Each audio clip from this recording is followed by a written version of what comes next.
Did you know that Steve Irwin, also known as the Crocodile Hunter, was born on the same day as National Wildlife Day in the United States? A coincidence, perhaps, but it speaks volumes about the man who would become an icon in the world of wildlife conservation. Stephen Robert Irwin was born on February 22, 1962, in Essendon, a suburb of Melbourne, Australia. His love for animals was not something he stumbled upon. It was in his DNA. His parents, Bob and Lynn Irwin, were wildlife enthusiasts who moved the family to Queensland when Steve was just a child. There, they established the Beerwah Reptile Park, which would later become the famous Australia Zoo. Growing up surrounded by animals, Steve developed a deep understanding and respect for wildlife. He was handling crocodiles by the age of 9, under the careful guidance of his father. He was not a mere observer of the animal kingdom. He was an active participant.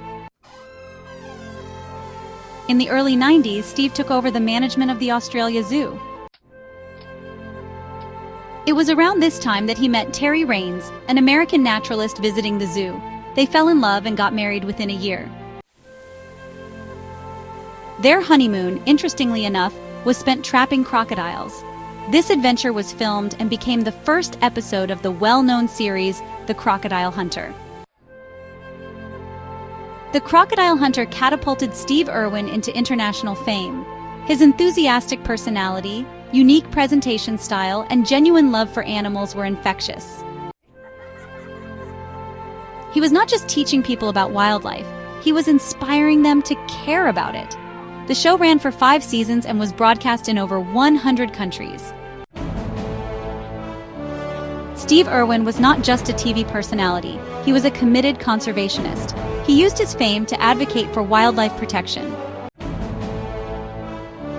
He and Terry established the Steve Irwin Conservation Foundation, which later became Wildlife Warriors Worldwide. The organization carries out various conservation projects around the world. However, Steve's life was tragically cut short.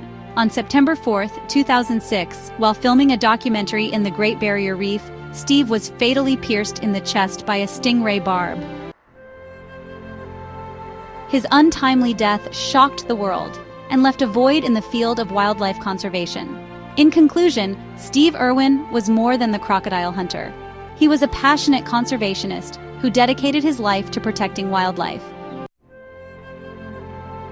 His legacy continues through his family and the Australia Zoo, which remains a leading conservation organization. His life reminds us that passion, when combined with action, can have a profound impact on the world.